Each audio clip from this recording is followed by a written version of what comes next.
નમસ્તે વિદ્યાર્થી મિત્રો, હું નીલમ મિસ્ત્રી, અશ્વમેઘ વિદ્યાલય કિલ્લાપાડી. એમાં ધોરણ 9માં આપણે ચેપ્ટર નંબર 11 કાર્ય અને ઉર્જા જોઈએ છીએ. તો એમાં હવે આપણે કાર્ય વિશે શીખી ગયા છે, બરાબર, કે કાર્ય વિજ્ઞાનની ભાષામાં કાર્ય કોને કહેવાય. ઓકે, તો હવે આપણે બીજો ટોપિક જોવાના છે અને એ છે અચળ બળ દ્વારા થયેલું કાર્ય. અચળ બળ દ્વારા થયેલ કાર્ય. ઓકે, તો વિજ્ઞાનમાં આપણે કાર્ય કેવી રીતે વર્ણવવામાં આવે છે એ સમજવા માટે પહેલાં તો આપણે બે પરિસ્થિતિનો વિચાર કરીએ છીએ કે જ્યારે બળ સ્થાનાંતરની દિશામાં લાગી રહ્યું હોય, બરાબર. એટલે કે જો બળ લાગે તો એ બળના કારણે પદાર્થ શું કરે છે? સ્થાનાંતરિત થાય છે, બરાબર. પણ કઈ દિશામાં સ્થાનાંતરિત થાય છે? તો જે દિશામાં બળ લાગે છે એ જ દિશામાં. તો ધારો કે આપણે માની લઈએ કે કોઈ એક વસ્તુ ઉપર એક ચોક્કસ બળ F લાગે છે, બરાબર. ઓકે, કોઈ પદાર્થ પર ચોક્કસ બળ કેપિટલ F લાગે છે.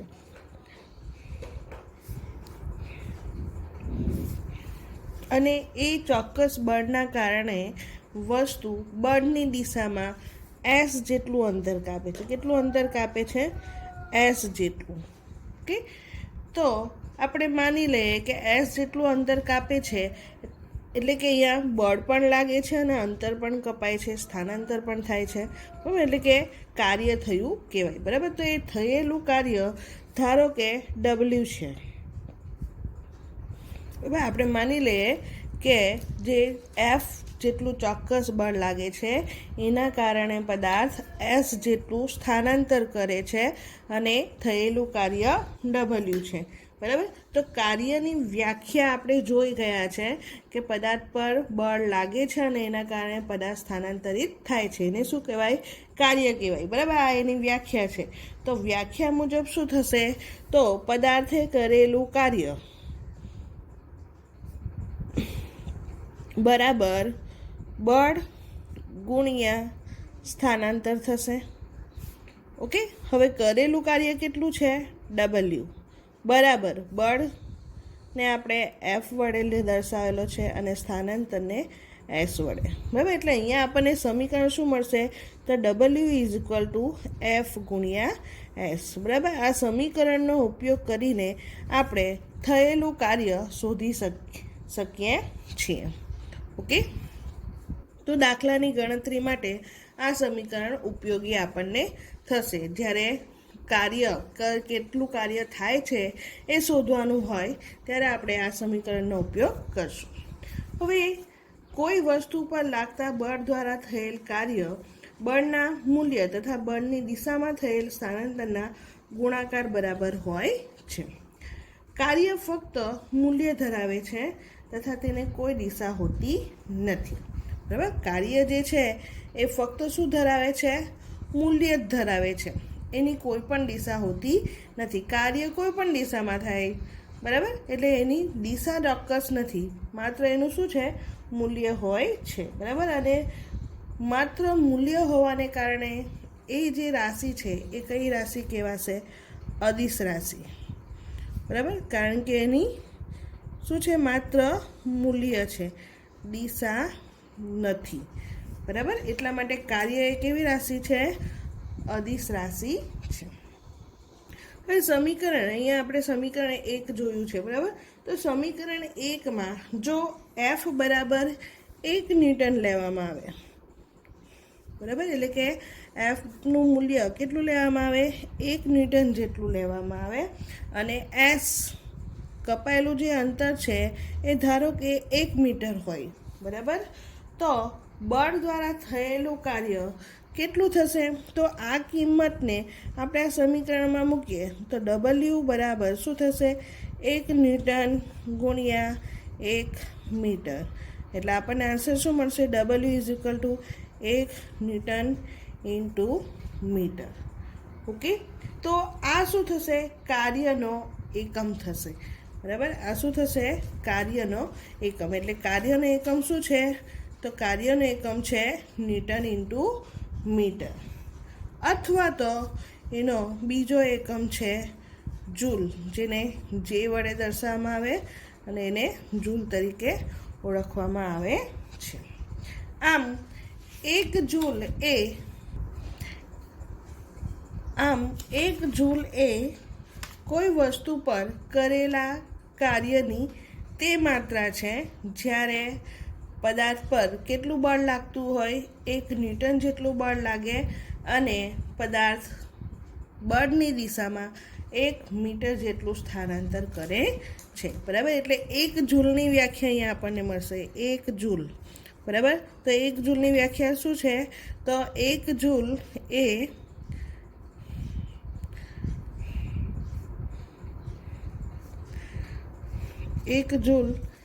એ કોઈ વસ્તુ પર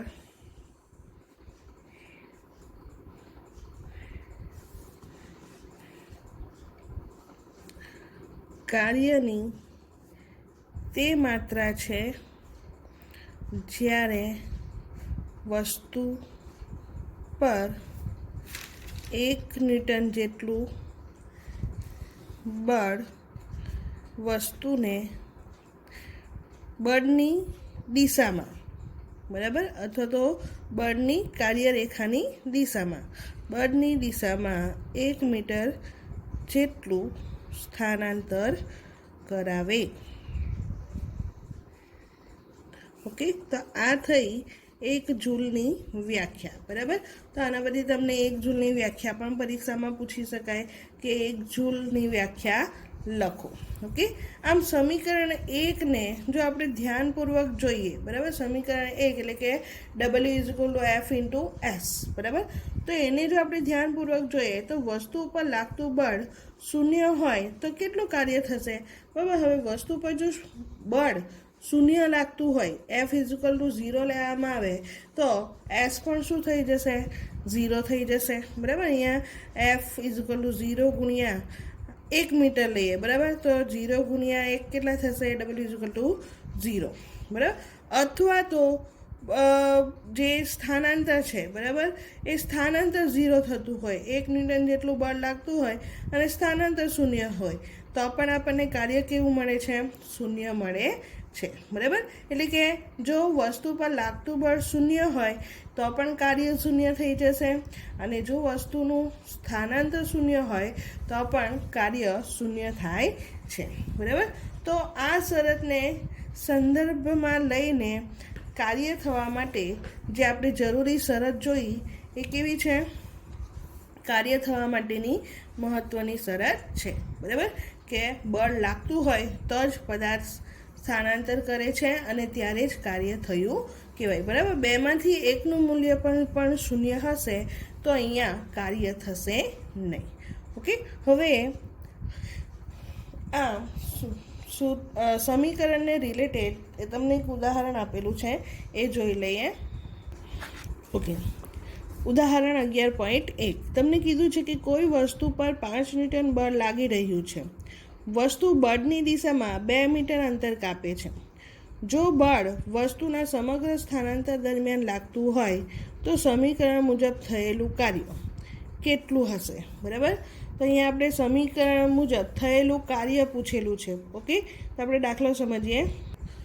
ઉદાહરણ 11.1 તેમાં તમને શું કીધું છે કે એક વસ્તુ પર, ધારો કે એક વસ્તુ છે એના પર બળ લાગે છે અને એ કેટલું લાગે છે? 5 ન્યૂટન જેટલું બળ લાગે છે. બરાબર, અને એ 5 ન્યૂટન બળના કારણે વસ્તુ બળની દિશામાં, બરાબર, આ દિશામાં બળ લાગે છે, બળની દિશામાં અંતર કાપે છે, સ્થાનાંતરિત થાય છે. બરાબર, એટલે કે અહીંયાથી પદાર્થ અહીંયા આવે છે. બરાબર, તો સ્થાનાંતરિત થાય છે તો કેટલું થાય છે? તો 2 મીટર જેટલું અંતર કાપે છે. એટલે અહીંયા આપણને F=5 ન્યૂટન આપેલા છે અને S=2 મીટર આપેલા છે. ઓકે, હવે આપણને કીધું છે કે જો સમગ્ર સ્થાનાંતર દરમિયાન બળ લાગતું હોય તો થયેલું કાર્ય શોધો. બરાબર, એટલે અહીંયા આપણે W શોધવાનું છે. ઓકે, તો W બરાબર આપણે સમીકરણ શીખી ગયેલા છે, W=F×S. ઓકે, એફ કેટલા છે 5 અને એસ કેટલા છે 2, 5 દુ 10. કાર્યનો એકમ શું આવશે તો ન્યૂટન ઇન્ટુ મીટર, અથવા તો તમે 10 જૂલ પણ લખી શકો છો. તો આ શું થશે એનો એકમ, બરાબર. તો તમારો આન્સર શું મળશે 10 જૂલ અથવા તો 10 ન્યૂટન ઇન્ટુ મીટર. ઓકે, થયેલું કાર્ય કેટલું મળે છે 10 જૂલ જેટલું મળે છે. નેક્સ્ટ બીજા પ્રશ્નો જોઈએ. તમને અહીંયા પ્રશ્ન આપેલો છે કે કોઈ વસ્તુ પર 7 ન્યૂટનનું બળ લાગે છે. માની લો કે બળની દિશામાં વસ્તુનું સ્થાનાંતર 8 મીટર છે. માની લો કે બળ વસ્તુના સમગ્ર સ્થાનાંતર દરમિયાન લાગી રહ્યું છે. તો આ સ્થિતિમાં કરેલું કાર્ય કેટલું હશે? ઓકે, તો આ પણ દાખલો છે, આપણે ગણતરી જોઈએ, સમજીએ. ઓકે, તમને અહીંયા શું કીધું છે કે વસ્તુ પર 7 ન્યૂટન જેટલું બળ લાગે છે, બરાબર. ધારો કે આ વસ્તુ છે, બરાબર. એ વસ્તુ પર કેટલું બળ લાગે છે 7 ન્યૂટન જેટલું બળ લાગે છે, એટલે કે F is equal two 7 newton, બરાબર. અને એ 7 ન્યૂટન જે બળ લાગે છે એના કારણે વસ્તુનું સ્થાનાંતર થાય છે, બરાબર. એટલે કે અંતર કાપે છે. અને એ કેટલું અંતર કાપે છે તો 8 મીટર જેટલું અંતર કાપે છે, બરાબર. એટલે કે આ પદાર્થ અહીંયાથી આ જગ્યાએ સ્થાનાંતરિત થાય છે. અને એ કેટલું અંતર છે 8 મીટર જેટલું છે. તો તમને પૂછેલું શું છે કે થયેલું કાર્ય કેટલું. S is equal to 8 metre આપેલા છે, ડબલ્યુ ઇઝ ઇક્વલ ટુ પ્રશ્નાર્થ ચિહ્ન. ઓકે, તો આપણે શીખી ગયા છે કે થયેલું કાર્ય W is equal two F into S, બરાબર. કાર્ય શોધવાનું છે. એફ આપેલા છે 7 ન્યૂટન ગુણ્યા એસ આપેલા છે 8, એટલે ડબલ્યુ બરાબર 7 × 56 ન્યૂટન ઇન્ટુ મીટર, બરાબર. અથવા તો તમે W is equal two 56 joule answer આ રીતે પણ લખી શકો છો, બરાબર. ખાસ ધ્યાન આપજો, ન્યૂટન ઇન્ટર મીટર લખશો તો પણ સાચું અને જૂલ લખશો તો પણ સાચું, બરાબર. તો આ થયો એનો આન્સર. હવે આપણે આગળ જોઈએ, એક બીજી પરિસ્થિતિ પર વિચાર કરીએ, બરાબર, કે જેમાં બળ તથા સ્થાનાંતર એક જ દિશામાં હોય. તો અહીંયા તમને એક આકૃતિ આપી છે અને એ આકૃતિના આધારે સમજવાનું છે, બરાબર. તો આકૃતિ જોઈએ આપણે. એ તમને આ આકૃતિ આપી છે, તો એ આકૃતિમાં તમને બતાવ્યું છે કે એક બાળકી રમકડાની કારને આકૃતિમાં તમે જોઈ શકો છો એ પ્રમાણે જમીનને સમાંતર ખેંચે છે, બરાબર. બાળકીએ કારના સ્થાનાંતરની દિશામાં શું કરે છે બળ લગાડે છે. અને આ સ્થિતિમાં કરેલું કાર્ય તથા સ્થાનાંતરના ગુણાકાર જેટલું થશે, બરાબર. એટલે કે બાળકી શું કરે છે તો એના પર બળ લગાડે છે, બરાબર. અને એ બળના કારણે શું થાય છે કાર સ્થાનાંતરિત થાય છે, બરાબર. તો થયેલું કાર્ય, બરાબર, એ કેટલું મળશે તો બળ તથા સ્થાનાંતરના ગુણાકાર જેટલું મળે છે. અને આ પ્રકારની સ્થિતિમાં બળ દ્વારા થયેલું કાર્ય કેવું ગણાશે ધન ગણાશે, બરાબર. એટલે જે દિશામાં બળ લગાડે છે એ જ દિશામાં સ્થાનાંતર થાય તો તે સમયે જે થયેલું કાર્ય હશે એ કાર્યનું મૂલ્ય કેવું હશે ધન મળશે, બરાબર. પણ હવે બીજી પરિસ્થિતિનો વિચાર કરીએ કે જેમાં શું થાય એક વસ્તુ ઘણા બળોના પ્રભાવથી સ્થાનાંતરિત થાય છે, બરાબર. હવે અહીંયા કારની જ વાત કરીએ તો કાર પર છોકરી પણ બળ લગાડે છે અને કાર જે ટેબલ પર છે તો એ ટેબલની જે સપાટી છે, બરાબર, તે સપાટી કાર પર શું લગાડશે ઘર્ષણ બળ લગાડશે, બરાબર. તો એના પર શું થાય છે એક કરતાં વધારે બળો પ્રભાવિત છે કાર પર, બરાબર, એવું આપણે કહી શકીએ. તો તેમાંથી એક બળ એફ સ્થાનાંતર એસની વિરુદ્ધ દિશામાં લાગી રહ્યું છે, બરાબર. અને એ કયું બળ છે તો ટેબલની જે સપાટી છે એ સપાટી દ્વારા લાગતું ઘર્ષણ બળ, બરાબર. છોકરી જે દિશામાં બળ લગાડે છે છોકરી આ દિશામાં બળ લગાડશે, બરાબર. તો સપાટી દ્વારા જે ઘર્ષણ બળ લાગશે એ કઈ દિશામાં લાગશે છોકરી જે બળ લગાડે છે એનાથી વિરુદ્ધ દિશામાં લાગે છે. એટલે કે બંનેની દિશાઓ વચ્ચે 180 અંશનો કોણ બની જાય છે, બરાબર. આ બંનેની જે દિશા છે, એકની દિશા આ, એક બળની દિશા આ દિશામાં છે અને બીજાની આ દિશા, બરાબર. એટલે બંને વચ્ચેનો જે કોણ છે એ કેવો થઈ જશે? 180 અંશનો થઈ જાય છે. અને આવી સ્થિતિમાં બળ વડે થયેલું કાર્ય આપણને કેવું મળે છે? ઋણ મળે છે, બરાબર. કેવું મળશે? ઋણ મળશે. એટલે હંમેશા ધ્યાન રાખજો કે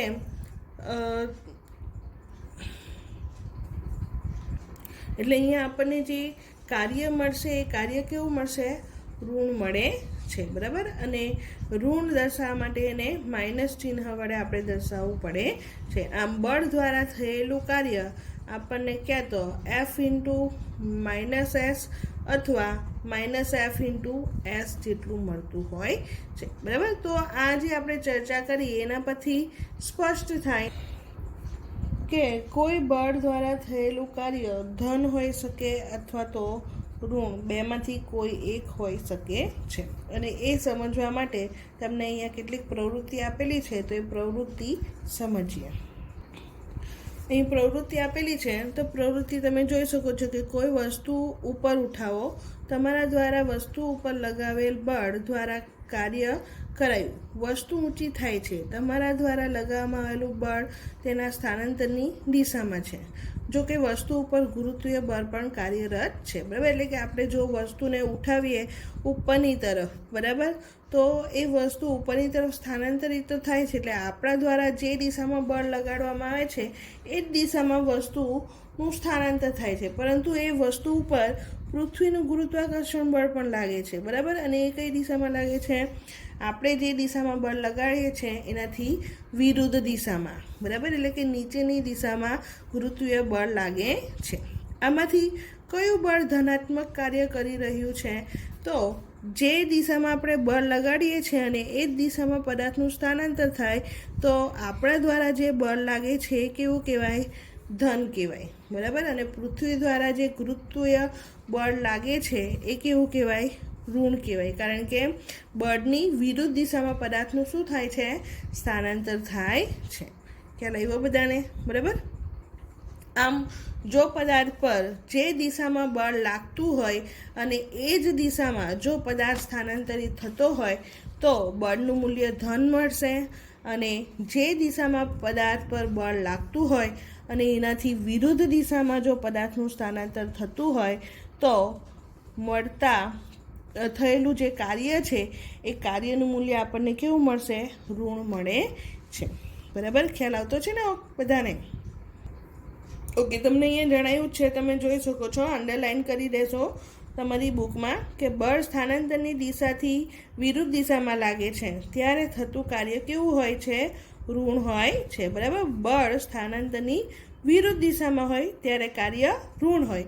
અને જો બળ સ્થાનાંતરની દિશામાં હોય તો થયેલું કાર્ય કેવું હોય? ધનાત્મક. ઋણાત્મક એટલે કે ઋણ અને ધનાત્મક એટલે કે ધન હોય છે. ઓકે, હવે અહીંયા આપણને બીજું ઉદાહરણ આપ્યું છે, તો ઉદાહરણ સમજીએ કે એક કુલી 15 kg વજન જમીન પરથી ઉપાડીને જમીનથી 1.5 મીટર ઊંચાઈએ પોતાના માથા પર રાખે છે. તેના દ્વારા વજન ઉપર કરેલ કાર્યની ગણતરી કરો, બરાબર. હવે અહીંયા આપણને શું કીધું છે કે એક કુલી વજન ઉચકે છે, બરાબર. અને એ વજન કેટલું છે? તો 5 kg વજન એટલે કે બળ જ, બરાબર. એફ ઇઝ ઇક્વલ ટુ શું આવશે? સોરી, એક મિનિટ. વજન એટલે દળ, એમ બરાબર 15 kg. ઓકે, અને એ વજન એ ઉચકે છે અને કેટલા અંતરે? તો 1.5 મીટર ઊંચાઈએ પોતાના માથા ઉપર મૂકે છે. તો તેના દ્વારા વજન ઉપર કરેલા કાર્યની ગણતરી કરો, એવું આપણને પૂછેલું છે, બરાબર. હવે વજન ઉપર કરેલા કાર્યની ગણતરી એટલે કે આપણે શોધવાનું શું છે? W, બરાબર. પણ આપણે સમીકરણ જોઈ ગયા, W ઇઝ ઇક્વલ ટુ શું છે? F ઇન્ટુ એસ, બરાબર. તો અહીંયા એસ તો છે આપણી પાસે, પણ એફ છે નહીં, એફ આપેલો નથી. તો આપણે એફ શું કરવો પડશે? શોધવો પડશે, બરાબર. તો આપણે શીખી ગયેલા છે સમીકરણ F is equal to M into g 10મા ચેપ્ટરમાં જોઈ ગયેલા છે આપણે, બરાબર. તો એમ ઇન્ટુ જી, એમ આપેલા છે આપણને, કેટલા આપેલા છે 15 kg, અને જીનું મૂલ્ય કેટલું 9.8, બરાબર. અથવા તો સરળતા ખાતર આપણે 10 લઈ શકીએ, બરાબર. તો સરળતા ખાતર જો આપણે જીનું મૂલ્ય 10 લઈ લઈશું તો એફ ઇઝુકલ કેટલા મળશે 150 ન્યૂટન, બરાબર. તો આ 150 ન્યૂટનને આપણે અહીંયા મૂકીએ તો 150 ગુણ્યા એસ કેટલા આપેલા છે 1.5, 150 ગુણ્યા 15/10 લખી શકીએ આપણે, 0 0 કેન્સલ, 15 ગુણ્યા 15 કરીએ તો આન્સર શું મળશે આપણને 225 ન્યૂટન, સોરી કાર્ય છે એટલે જૂલ, અથવા તો એનો એકમ થશે ન્યૂટન ઇન્ટુ મીટર, બરાબર. તો આ રીતે અહીંયા આપણે દાખલો ગણી શકીએ છીએ. હવે પદાર્થ જે ઉચકેલો છે એ પદાર્થ પર બળ લાગે છે તે કઈ દિશામાં લાગે છે, તો બળ જે દિશામાં લાગે છે એ જ દિશામાં પદાર્થનું અહીંયા સ્થાનાંતર થાય છે, બરાબર. એટલે અહીંયા જે કાર્ય મળશે એ કેવું મળશે, ધન મળશે. ઓકે, બીજા પ્રશ્ન આપેલા છે, પ્રશ્ન સમજી લઈએ આપણે.